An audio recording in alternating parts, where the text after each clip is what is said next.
Hi friends, ఈరోజు వీడియోలో మనము ఫర్టివ్ అనే పదం యొక్క తెలుగు అర్థం తెలుసుకుందాము.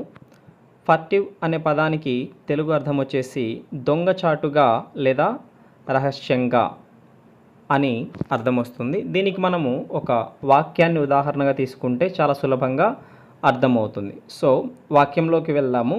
There furtive meetings were eventually discovered.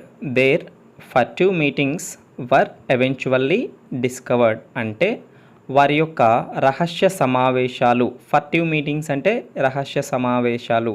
Were eventually discovered అంటే చివరికి కనుగొనబడ్డాయి లేదా బయటపడ్డాయి. So their furtive meetings were eventually discovered అంటే వారి యొక్క రహస్య సమావేశాలు లేదా కలయికలు చివరికి బయటపడ్డాయి అని అర్థం. ఇలాంటి మరెన్నో ఇంగ్లీష్ పదాలు చాలా క్లియర్గా తెలుగు అర్థాలు తెలుసుకోవడం కోసం ఈ వీడియోకి లైక్ చేసి మా ఛానల్కి సబ్స్క్రైబ్ చేసుకోండి.